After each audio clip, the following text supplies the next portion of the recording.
La vallée de l'étrange, peuplée de créatures humaines et non humaines? Créer des êtres à notre image, ne pose pas seulement des problèmes éthiques. Dans leur quête de l'androïde idéal, les roboticiens ont découvert une vallée de l'étrange où résident des créatures, qui nous ressemblent tellement qu'elles nous dérangent. La notion de vallée de l'étrange, Uncanny Valley, inventée dans les années 1970, par le roboticien Masahiro Mori, désigne le fait que, lorsqu'un objet atteint un certain degré de ressemblance anthropomorphique, apparaît une sensation d'angoisse et de malaise. Et cela que l'objet soit un robot androïde, une prothèse ou une marionnette. Ce phénomène peut être représenté par un graphique où les ordonnées représentent la familiarité, ou la sympathie, et l'abscisse, le degré d'anthropomorphisme. On parle ici de vallée car, au-delà d'un certain niveau de perfection dans l'imitation, les objets androïdes sont de mieux en mieux acceptés. Mais d'où peut bien provenir ce phénomène? Homme-robot, une relation ambiguë. Forgée par l'auteur de science-fiction Karel Capek à partir du mot tchèque qui signifie corvée, esclave en slave, travailler en russe et ouvrier en slovaque et en polonais, le mot robot a dès son invention désigné une machine d'apparence humaine fabriquée pour suppléer l'homme dans les tâches pénibles. Mais très vite s'est posé le problème de l'ambiguïté de notre relation vis-à-vis d'un être, qui nous ressemble peu ou prou. Car cet ami esclave, qu'il prenne la forme d'un drone, d'un avatar, d'une poupée sexuelle japonaise, ou d'un réel robot autonome doté de capacités cognitives ressemblant aux nôtres, qui plus est capable de nous tuer, soulève en réalité de profondes questions anthropologiques. Celles-ci font l'objet de l'exposition Persona au musée du Quai Branly qui, des arts premiers à la robotique, interroge le statut de vivant d'un point de vue mental, linguistique, cognitif et religieux. On y découvre de quelle manière, les différentes cultures peuvent attribuer un statut d'être animé à toutes sortes d'objets physiques, et pas uniquement à ceux qui nous ressemblent. Et que le malaise éprouvé face aux zombies, aux morts vivants, peut s'insérer dans la topique de Masahiro Mori, qui place le cadavre tout au fond de sa dérangeante vallée. Les mises consenties quand nous jouons avec un partenaire virtuel, sont proportionnelles à la confiance que nous lui accordons. Leur variation en fonction du type de visage, confirme l'existence d'une vallée dérangeante. On peut toutefois se demander dans quelle mesure, cette vallée dérangeante existe vraiment. Des expériences récentes, Linkis External, en psychologie semblent en tout cas étayer sa réalité. Notamment l'une d'entre elles où, partant du principe que plus on a confiance dans un partenaire de jeu, plus on peut miser gros, des chercheurs ont demandé à des sujets de miser des sommes d'argent avec des partenaires de jeu virtuels, dont le visage avait une apparence plus ou moins humaine. La courbe des mises rapportée au degré de ressemblance humaine des visages reproduit fidèlement la vallée de l'étrange de Masahiro Mori, les visages pas tout à fait humains, mais presque sont en fait ceux qui inspirent le moins confiance. Un rejet dû à l'incertitude.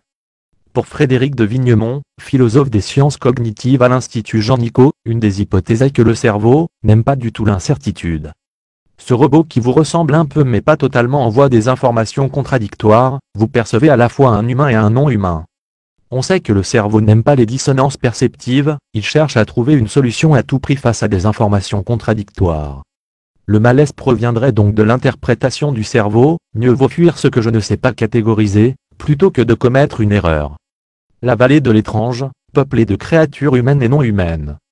Une autre explication serait plus fondamentalement liée à notre adaptation évolutive, on a appris de la psychologie comportementale, que des enfants de moins d'1 an, sont capables de faire la différence entre un mouvement biologique réalisé par un animal, ou un humain et un mouvement purement mécanique, poursuit la chercheuse. Nous serions donc équipés d'un système inné de détection, qui serait de l'ordre du biologique. Il y a des biais dès l'âge de 3-4 mois sur la couleur de peau, sur ceux qui font partie de votre groupe, sur la langue parlée. Nous sommes construits de telle manière, que nous avons besoin d'appartenance à un groupe, et que nous rejetons l'autre groupe. Si, très jeune, j'opère cette distinction entre ce qui va me protéger, et ce qui va être potentiellement un danger, dans un cas d'incertitude face à un robot, j'ai tendance à le rejeter et à le ranger à l'extérieur de mon groupe. Ce comportement apparaîtrait d'un point de vue du développement. Jean-Louis Vercher, de l'Institut des sciences du mouvement 3, étudie la robotique bio-inspirée dans les prothèses biomimétiques.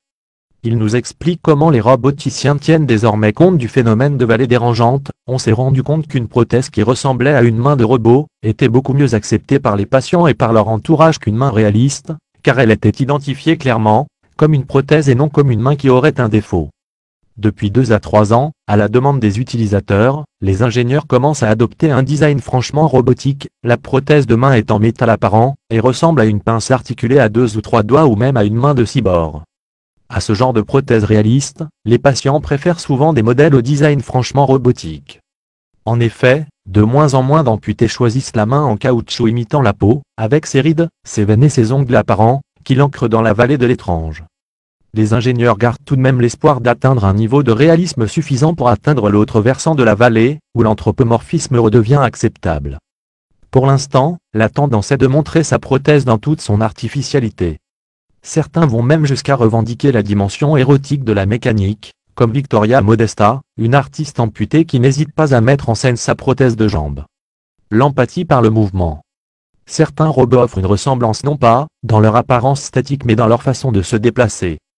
Construits dans le but d'améliorer la compréhension des interactions locomotrices, ils peuvent produire involontairement un effet visuel frappant. C'est le cas de l'humanoïde Atlas programmé pour générer de petits mouvements bio-inspirés. Son logiciel reproduit les boucles de rétroaction fines, que l'on retrouve dans le système nerveux moteur des animaux. Il esquive les obstacles et peut se rétablir d'un déséquilibre, comme le ferait être vivant, même s'il n'en a pas l'apparence.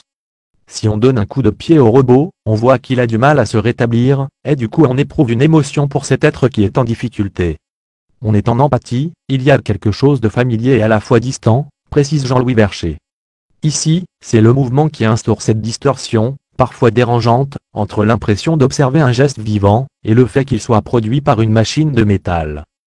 Par ailleurs, le psychologue Gunnar Johansson a montré que le cerveau était en mesure de reconnaître l'origine biologique, ou non d'un mouvement à partir de quelques indices visuels dynamiques. Cette capacité est liée à l'activité d'une zone spécifique du cortex temporal. Le procédé utilisé est, même que dans le cinéma d'animation, on fixe quelques pastilles blanches sur un corps humain qui marche. On ne filme que les marqueurs, et on montre la vidéo de quelques points blancs en mouvement sur un fond noir. 12 points suffisent à identifier, s'il s'agit d'un être vivant, et même à déterminer son sexe, son poids, son aisance dans le déplacement, etc. Autant d'informations déductibles de la façon de se déplacer. Le même type de phénomène se produit quand on regarde Atlas, notre cerveau relie les points et l'identifie comme vivant. Un moyen de rendre le robot plus familier, mais qui peut aussi le conduire au bord de la vallée dérangeante, les présupposés posés par la science-fiction forment en réalité un substrat culturel qui nourrit autant les roboticiens que les usagers. Savoir si l'on s'adresse à un tas de ferraille, ou à une personne est la question robotique depuis le test de Turing, savoir si cette machine pense, ou rêve à des moutons électriques. Le robot Atlas a été programmé de manière à générer des mouvements, biologiquement vraisemblables. Le concept de vallée de l'étrange remonte au début de la robotique et reste controversé. Son retour dans l'ère du temps est surtout lié à l'engouement des Japonais pour les androïdes et les poupées sexuelles, ces love dolls avec lesquels ils se marient, et pour lesquels ils prévoient même un service funéraire. En Europe et aux États-Unis, on préfère fabriquer des robots qui ressemblent à des robots. À l'exception notable des machines qui, telles Nao, ont une fonction pédagogique, ou des peluches animales animées, fabriquées pour tenir compagnie aux personnes âgées. Mais, apparence androïde ou pas, l'exposition Persona nous fournit un éclairage universel sur l'éternelle tentation de notre cerveau à attribuer une intentionnalité aux objets inanimés. De quoi se rassurer la prochaine fois que, à moitié endormi, vous parlerez à votre cafetière, ou que vous encouragerez votre ordinateur trollant de quelques tapotements amicaux.